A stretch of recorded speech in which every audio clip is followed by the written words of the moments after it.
nze ngenda okutematema ensonga esooka twagala nnyo obwakabaka ng'ekkanisa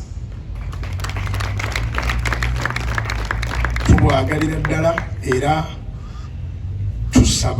tusabira Ssaabasajja, tusabira obukulembeze bwa Buganda, tukusabira Katikkiro waffe. Tulinayo ebyafaayo ebitonotono ne muganda wange oyo ow'ekitiibwa Noah Kiyimba twasooka okulaba ku kabaka nga tannafuuka kabaka Ssaabalangira mu mwaka gwa 85 twatulanga ku benchi y'emu, twali awo mu St. Hamani ne batugamba kabaka agenda kujja mu lubiri lwe Enkoni. Nze naye tetusobola kukyerabira kye twalaba. Kabaka nga muvubuka muto mulungi mubalagavu, bajjiramu benzi ya blaaka, yasindikibwa busindikibwa okuva wansi n'Enkoni okwambukira ddala paka ku lubiri. Era nebaza Katonda nti wadde nze nakwata kkubo ddala, muganda wange ow'ekitiibwa Noah Kiyimba n'akwata kkubo ddala, naye ffenna ne tusigala nga obwakabaka butuli ku mutima. Ntera ogamba b'empangala nabo tebasobola kwagala kabaka kutwenkana, kubanga ffe twamulaba nga tebannaba kuwamba tebannawamba Kampala. Mu kaseera we baamuleetera Enkoni, Katonga yali tannaba kusalibwa. So okuva ku olwo omukwano gwe tulina ne kabaka musufu. Ensonga yonna bw'ojagaza omwana nga muto ne bwakula tasobola kugivaako, ne Bayibuli bw'esomesa. Bayibuli esomesa mu Ngero essula 22 olunyiri olw'omukaaga, Proverbs chapter 22 verse 6, nti train up a child, manyiza omwana mu kkubo mw'ateekwa okutambulira, ne bw'ali baakuze tagenda kulivaamu. Kati ffe twayagala kabaka baamutulaga nga muto Ssaabalangira, aba Mukama bw'atuyama n'atuwangaza n'atuula mu Namulondo ye ng'era weetuli, nga ne ku mulundi ogwo ffe tuga nti gwe batuwuzizza ffe twamulaba. So omukwano gwe gutuleese wano. Ensonga ey'okubiri, ng'oggyeko omukwano oguli personal, twagadde okuparticipatinga ng'ekkanisa, twagadde okwenyigiramu ng'ekkanisa. Ekkanisa ekkiriza nti obwakabaka buba bwa Katonda. Katonda yagaba obwakabaka, era obwakabaka tebuba bwakulonda, Katonda aba yabutondera ddala, si bwakuvuganya. Era Katonda waffe abeera kabaka w'abakabaka. Omugirawo bakabaka nga babaali bakikoze nga baggyewo obwakabaka, then naye oba omugobye, kubanga ye kabaka w'abakabaka. Bakabaka bateekwa okubaawo alyoka abeere kabaka w'abakabaka. So tuza okunyweza ekyo endagaano eya Katonda okuba nti yasimba bakabaka era yabawa okulamula, yabawuliza ku buyinza bwe. Era tuza okugamba nti ekkanisa bw'ebanga ddala ya Katonda si mulabe wa bwakabaka. Kyaki eteekwa kukolagana n'obwakabaka. Era bakabaka baabuuzanga bakabona ku balabe baabwe, baabuuzanga bakabona ku biseera ebigenda okubaawo. Falaawo kyeyava amanya bw'anaatetenkanya Misiri ng'ayise mu Yusufu eyali omusajja wa Katonda, n'amugamba nti lubereberye essula ya 41, lubereberye essula ya 41, kabaka yalweta ebirooto, kubanga Katonda bw'aba anaakola ekintu akyogera ne kabaka, naye kabaka naye aba ayagala kabona anaakivvuunula. Kati ekirooto kya Falaawo mu bufunze kyali kya biseera ebyenjala, ate nga bijja kuddirira ebiseera ebyekyengera. Kyengera kijja kuba kingi, ate wasembeyo enjala ey'amaanyi ennyo. So solution yava mu bwakabaka bwa Katonda, Egypt okusobola okusekiwalinga future. So bwakabaka bwonna tebusobola kwawukana na kanisa. Ekkanisa n'obwakabaka biteekwa kutambulira wamu. so tuze okulaga solidarity eyo nti newankubadde ng'ekyaki zibeera wala naye ekyaki zikiriziganya n'Obwakabaka tewaliwo bulabe bwonna. Ensonga ey'okusatu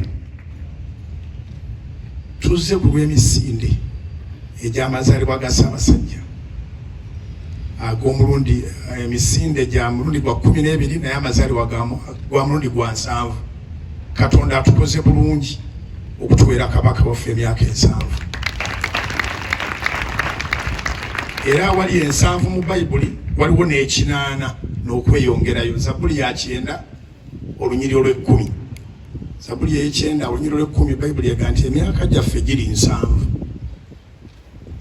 neeyongerezaako naye ow'amaanyi aweza 8 kati otegamba nti n'afiira ku 8 asobola okugenda paka ku 10 n'ekikumi tuzze okwebaza Katonda olw'okuba nti emyaka egiri mu Bayibuli Ssaabasajja Kabaka agiwezezza 7.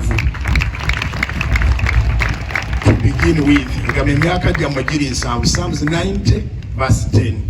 So tusaba Katonda amutwongerere 8 9 10 11 ejja Musa ate ng'akyalina amaanyi kubanga Bayibuli egamba nti Musa yagenda okuva mu nsi ng'amaanyi ge ku myaka 20 ag'obuzaaliranwa akyagalina.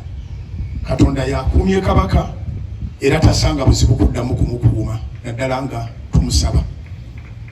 So tuzze ku lw'emisinde egyo okuwagira enteekateeka z'Obwakabaka okuba nti Kabaka afaayo nnyo ku bulamu bw'abantu mu bukulembeze bwe Katikkiro waffe Peter Mayiga tulabye ng'abantu bajjanjabibwa Nalubiri Sales ye Nalubiri waliwo n'obulwadde obulala bufisitula. Kati Obwakabaka bwayanguye okukwasaganyako okuyamba kuba siriimu oluvannyuma lwa Amerika okuwithdrawinga obuyambi ffe be bayamba naffe katuyamba be bali babakomawo bakomewo nga tulina we tutuuse tukabe kasinge nga tutukyetaaga buyambi. So tuzze mu muwendo guno gwe tulimu naye nga tuli small sample naye nga tukunga abalala bonna benyigire mu nteekateeka z'Obwakabaka ez'okujjanjaba abantu. Eyo ensonga ey'okusatu. Ensonga ey'okuna ndi musajja mulunzi ndi musumba nsumba bano abantu naye ndi mulunzi. Kakati Kabaka bwe yasiima n'osiima tujje nempitayita mu kisibo nga njagala okuleeta amakula era nenondamu ente 2 ezibadde zisingamu ng'emu ezaala ndowooza wiiki eno endala eyinza okuza mu kisi 2 mu maaso nenzireeta era nga nsaba Katikkiro waffe okkirize nkukwase ente ezo ozintuusize ewa Kabaka waffe asiime gabeera amakula ku mazaalibwa ge.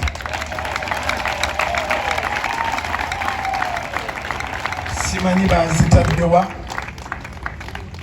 ziri wano kumpi wosiimira taata bwe tugenderawo. Amiina neyaza banemukube mu ngalo. Owekitiibwa Katikkiro asiimye nti bwetumala wano nga tugendawo ente za Kabaka waffe nga zimukwasa asiime gafuuka amakula era nsaba Katonda atuwa omukisa tubeere nga ffe tusoose okuleeta ekirabo kya birthday.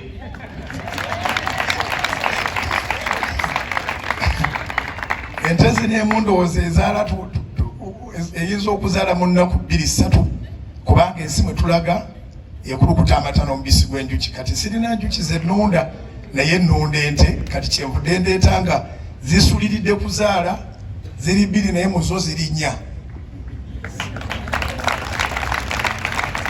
nga nsaba Ssaabasajja Kabaka waffe Ronald Mwenda Mutebi II asiime anywe ku mata ago mpola mpola. Ensonga esembayo nange nzize nga nze nga Bujingo njagala Kabaka waffe njagala Obuganda.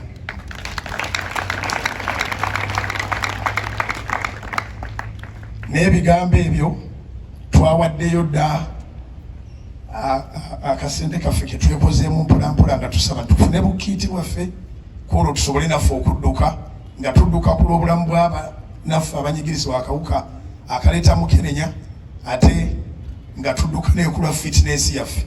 Kabaka yateesa bulungi era ateesa bulungi.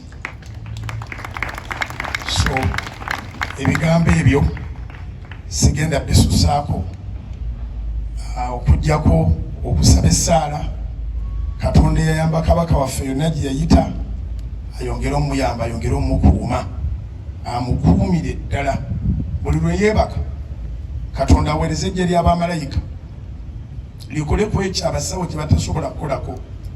Abasawo bo bagambe nti bawonyezza naye nga Katonda yakikolako buli lunaku amuze bujja okuvanga ku bwezinge bw'oluviiri paka mu ntobo z'ebigere munyala Kristo Yesu Mukama ffe tusabye amiina. Katikkiro mpozi kano kange webale kubeera musajja omugumu ennyo alina eddiba eggumu. Webale kubeera musajja emyaka 12 gy'omaze mu bwakatikkiro Katonda akwongereko naye jjo kyokoze kimala omaze okuzzaamu abavubuka amaanyi nti omuntu asobola okuguma byonna ne bijja ne bimala ne bigwa byokka. Akwongera amaanyi Mukama bye byange Mukama abawo omukisa.